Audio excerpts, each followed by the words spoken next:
Je ne veux pas que les gens me considèrent comme étant un hémophile et il me fait comme un handicap. Moi, j'espère dans mon futur être un grand entrepreneur.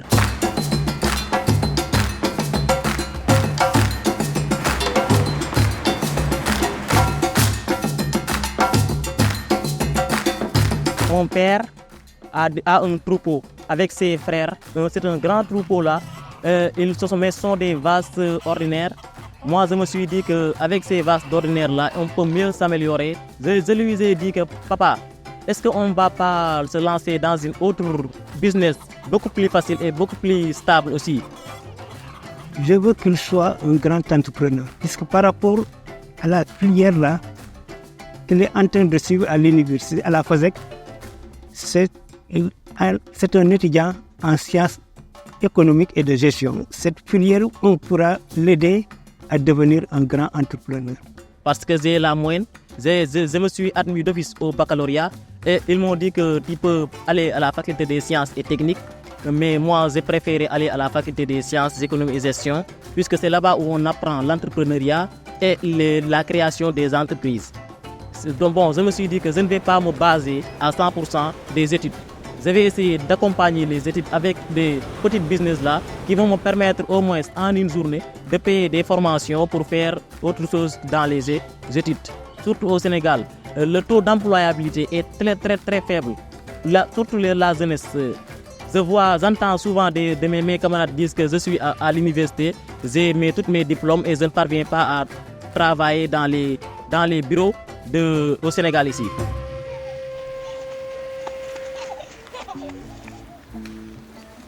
Personnellement, que je suis hémophile et ça doit m'handicaper au niveau de faire certaines activités. Durant ses études, au niveau de l'élémentaire, souvent, il s'absentait beaucoup à cause de sa maladie. Moi, naturellement, je suis né là-bas au village. J'ai fait là-bas toute mon enfance. J'ai fait là-bas la classe de primaire, la collège. Au village aussi, on rencontre là-bas beaucoup de difficultés. Surtout les problèmes d'accès à l'eau, ainsi que les problèmes de transport aussi pour rejoindre les écoles là. On marchait des kilomètres là parce que là où je suis, il n'y a pas de village, il n'y a pas d'école là-bas. Je marchais à peu près 2 kilomètres pour rejoindre mon école au primaire. Je l'ai fait 6 ans pour le primaire et j'ai aussi continué à le faire aussi 4 ans pour le collège. Moi, j'ai 2 choses à faire pendant la journée. Soit je suis au village, soit je suis à l'université. Une fois à l'université, je prends toute ma journée pour m'occuper des études. Au village, je m'occupe de mes propres animaux. Ce qui m'a poussé à avoir ces animaux-là, c'était tout simplement les moyens financiers que je rencontrais plus souvent, car je voyais mes amis en train de travailler pour avoir de l'argent. Moi, je me suis dit que ce qu'ils travaillent là, je ne peux pas le faire parce qu'ils demandent de la force. À part les études, je ne faisais que s'occuper des animaux là, à part les études. Je me suis lancé à l'élevage des poules locales là. Heureusement que ces poules se multiplient et avoir des petits jusqu'à me permettre d'avoir un budget d'acheter une sèvre. Après cette sèvre, je me suis dit que je vais tenter d'acheter un mouton. Avec le mouton, je me débrouille.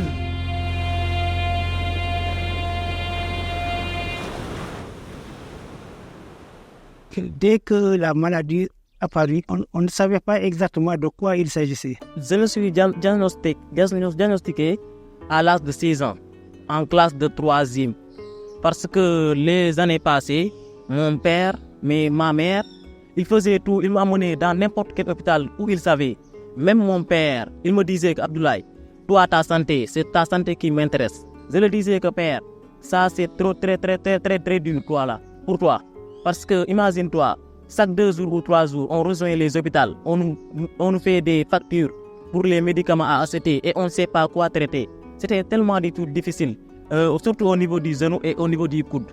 Ils ont essayé à m'amener dans des différentes structures où traiter ces genoux-là.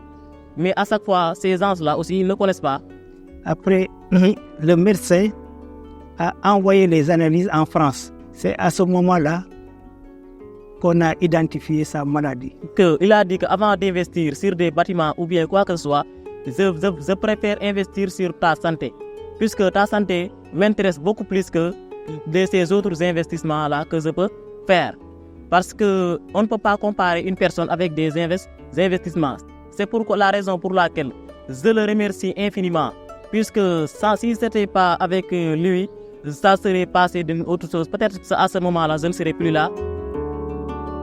Avant d'être diagnostiqué, ma grande-mère ne croyait pas que c'était des choses réelles.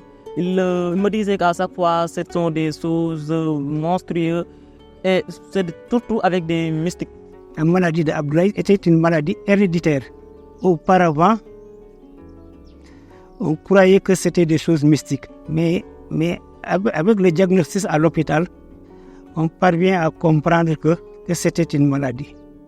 Ici, la vie d'un hémophile au Sénégal, c'est tellement du tout dur. Certains hémophiles ici rencontrent d'énormes problèmes pour accéder au traitement de l'hémophilie à temps.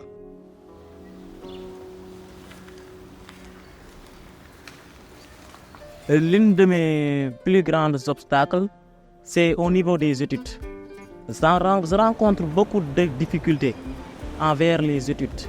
Puisque, étant hémophile, des fois je peux rester 2 jours, 3 jours ou 4 jours sans aller à l'école. Je me débrouille toujours pour aider mes frères et mes sœurs qui sont dans les classes inférieures.